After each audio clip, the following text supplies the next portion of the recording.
Did you catch the latest 60 Minutes? Hold on. I'm psychic. I can guess. No. No.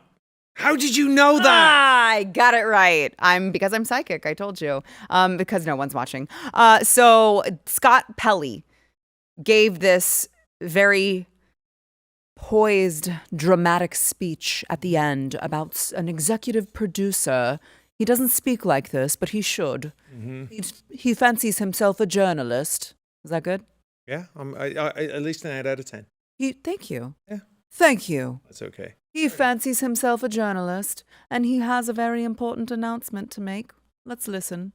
In tonight's Last Minute, a note on Bill Owens, who until this past week was executive producer of 60 Minutes. He was our boss. Bill was with CBS News nearly 40 years, 26 years at 60 Minutes. He covered the world, covered combat, the White House.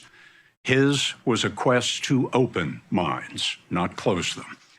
If you've ever worked hard for a boss because you admired him, then you understand what we've enjoyed here.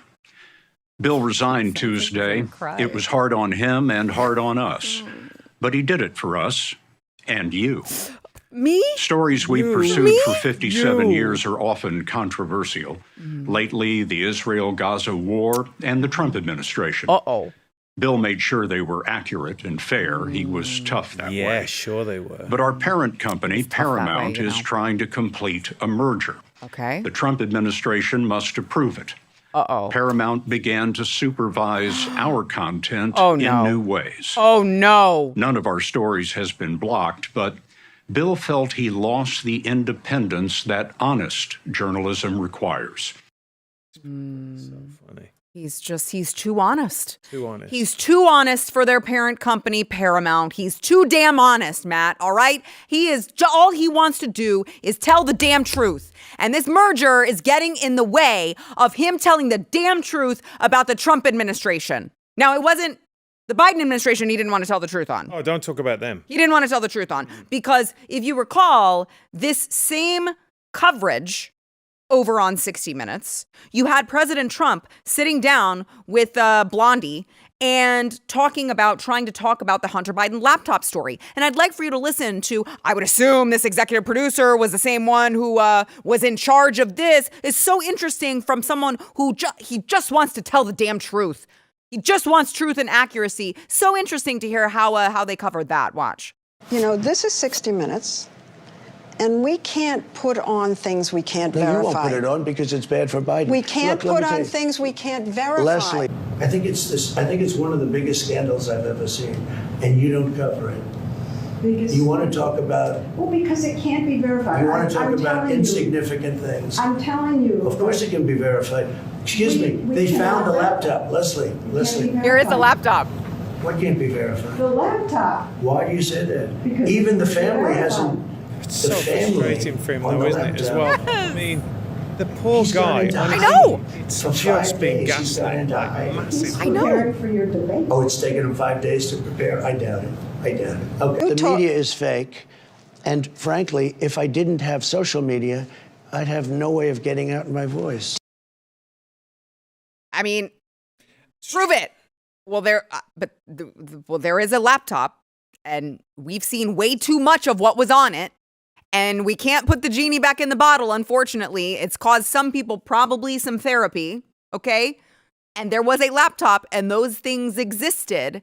And Hunter Biden and those around him admitted it, sued over it. But listen, we don't know. We don't know. We don't know. That could just be Russian disinformation. This is the problem. If that was an Eric Trump laptop, what do you think they would have done? They would have done specials. They would have gone after it. They would have given Trump crap about it. I mean, it's ridiculous. Here's the thing. Paramount, because, you know, this is, when you're talking about Paramount, you're talking about an area that I do know of. Paramount are probably the most conservative of all the movie studios. And they are being merged with Skydance, who did Top Gun Maverick. Skydance want to make great entertainment. That's what they want to do. Mm-hmm. So if anything, what Skydance and the Paramount merger would mean would be more fair journalism. This is the funny thing when Fox aside, and we won't even talk about that. But when you vaccine mandate, Fox. I didn't say it. Is that the one you're talking about? I didn't say it. Okay, Just talk about curious. Fox. Yeah. DEI Fox. Hey, make sure that you're subscribed to Sara Gonzales Unfiltered because, I'm joking. I am the DEI hire, but we don't believe in DEI or vaccine mandates. Just saying. You got you, and then you got an immigrant on your show, like yeah. all the time. It's like what? No, but I mean, this is the funny thing about the right, and we've said it for a very, very long time, is that the right, sometimes to its detriment, is too fair. So if you are going to get people, and again, I'm not even saying that they're conservatives, the people that are taking over Paramount understand that people just want either entertainment or they want fair reporting because there's none of that anymore. So it's like, actually, we do more fair reporting on this show than any of these cable channels. So what is probably going on here is they're saying, listen, you've got to just do your job. Right. You got to do your job. Right. And they're like, no, I want to blah, blah, blah. Like you said, we can see the prejudice. We can see the bias. They're not even curious, Sarah. Even if they didn't know, they should say, we're going to get into this. The Biden laptop was the biggest story. The biggest story. I mean, they participated in that was rigging an election. Yeah, 100%. I know they wanted to gaslight President Trump on that, but they covered for Joe Biden.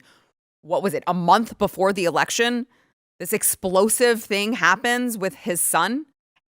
Potentially, I mean, some of the files did involve Joe Biden, and they covered for him. I mean, that was election rigging, as much as they like to say, It's not, but of course, let's put it like this. Would it have made a difference? Now, I actually don't think it would have made a difference because I think that they rigged the election anyway. Yeah. But it was just another part of it. Would it have made a difference if they would have actually done their job and reported on it like they should have done? Yeah, I think it would have. I mean, how can you... Look, if Eric or Don Jr. had incriminating evidence on a laptop, we would, as conservatives, will say, hang on a second, that is leverage on Trump. It just is. Mm-hmm. It doesn't matter. And as patriots that love our country, we would say, this cannot be. Mm-hmm. The left, they don't care. They're burying it. They're saying everything other than the truth. And let me say this, Sarah, as well. These are the people that came out and just kept saying Russian disinformation, Russian disinformation. I don't know if you noticed, but actually Russia is a nuclear power. It's not a joke. Imagine if the Russians were coming out all the time and going, it's America, America got involved, it's American disinformation. We haven't actually heard much of that from Russia at all. So this is not a game. These people behave like this is a game of Risk. Or like it's a game of, charades, that there are no consequences for the stuff that they do. Mainly because they don't live in the real world. They live in these little pockets in New York and LA. Mm-hmm. But these things have real world consequences. Yeah. No, you're right. This is very, very serious. Well, and just to your point, before we have to go to break here, there was a study that showed the negative coverage of Trump, just how bad it was. Just 100 days into President Donald Trump's second term, the broadcast evening news landscape is even more lopsided than it was 8 years ago. It's worse, is what they're saying. They said the new Trump administration has faced a withering 92% negative coverage from ABC, CBS, Looking at You, 60 Minutes, and NBC. 92%, and he is literally following through on what got him elected in the first place. These people are not to be trusted. And if President Trump got one thing correct, his last go around, it was the media, the mainstream media is the enemy of the people, period. They can say that they're not, they are, period, end of story. All right, we got to take a break. We'll be right back. If you like this clip and you want to see the full episode, click here. And if you want to subscribe to the channel, come on, you know you do. Click here.